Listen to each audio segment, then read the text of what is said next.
এরকম ছবি আপনারা দিতে পারেন না। এবং আসিয়ার যেই ছবিটা আপনারা দিয়েছেন সেখানে আমরা তো মিডিয়ার মানুষ, আমরা তো অনেকের কাছে আমরা দূরও মিডিয়ার, এরা তো খারাপ।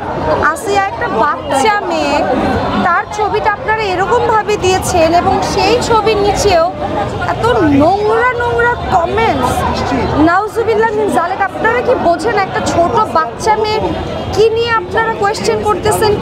মানে ছবিটা আপনারা কিভাবে দিচ্ছেন এবং ওই ছবিটার মার্ক জোনটা কোথায়? আপনারা এটা করবেন না প্লিজ, আপনাদের সবার কাছে অনুরোধ, আপনারা এই জিনিসটা করবেন না।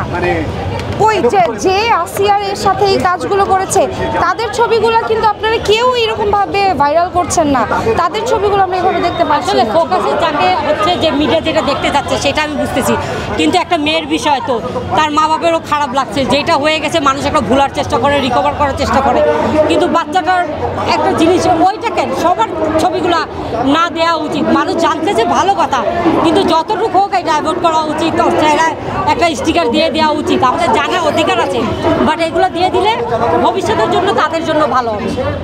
যারা আমাদেরকে পছন্দ করে তারা আমাদের কথাগুলো শুনতে চায় এবং তাদের জন্য বলবো আপনারা নিজ নিজ জায়গা থেকে সচেতন থাকুন এবং নিরাপদে থাকুন, এবং কেউ আপনাকে একটা ইট মারলে আপনি তাকে অবশ্যই ঘুরিয়ে পাটকিলটি মারবেন, তা না হলে সমাজ আপনাদের কাউকে টিকতে দেবেন না। বিশেষ করে নারীরা, আপনারা যারা আছেন শক্ত হাতে বের হন। রাতে যে সমস্ত নারীরা বের হন তারা ফুল সেফটি নিয়ে বের হন, কিছু না থাকলেও মরিচের গুঁড়া নিয়ে বের হন, তারপরেও এদেরকে ছাড় দেওয়া যাবে না। একটু সাহস করতে হবে, একটু সাহসের অভাব তো আমাদের, এই জন্য অনেক কিছু বলা যায় না। সাহসের অভাবও না, আমি বলবো যে এটা হচ্ছে প্রতিবাদটা তো করতে হবে। আমরা কেন আসছি এদিকে? আমরা তো পিছের মানুষ, যেটা আমরা কাজে ব্যস্ত থাকি। স্টুডেন্টরা এখানে আন্দোলন করছে, তারা পড়ালেখায় থাকে। রাষ্ট্রীয় আমাদের রাস্তায় নামতে হতো না, বা এই রমজানে সব স্টুডেন্টরা এখানে শাহবাগ মোড়ে এসে দেখছি প্রতিটা মানুষ, ছেলে হোক মেয়ে হোক মা হোক বাবা হোক, সবাই নামছে নিজের সেফটির জন্য। এখানে নিরাপদ কেউ না।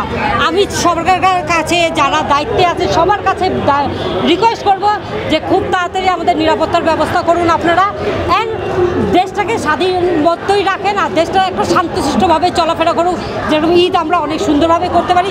সবার আসিয়ার মতন লাইফ আর কারণ না হোক, আসিয়ার সাথে যেটা হয়েছে, আসিয়ার মতো অনেক পিচ্চিদের এটা হয়েছে, আল্লাহ মাফ করুক এটা যেরকম, আর নেক্সটে আর কারোর সাথে না হোক। এটা আপনাদের কাছে রিকোয়েস্ট যে আপনারা সরকারের কাছে এগুলো পাঠিয়ে দিবেন যে আমাদের আবেদন এইটা, এখানে স্টুডেন্টদের আবেদন এইটা, সবার কাছে রিকোয়েস্ট যে আপনারা আমাদের পাশে থাকুন, যে পর্যন্ত বিচার হবে সে পর্যন্ত আমরা এখানে দাঁড়ানো আছি। আপনারা যা লাগে আমাদের অনলাইন ফেসবুক পেজে আমরা আছি, আপনারা জয়েন করতে চাইলে আমাদের ফেসবুকে আপডেট আছে, আপনারা অবশ্যই জয়েন করতে পারবেন আমাদের সাথে।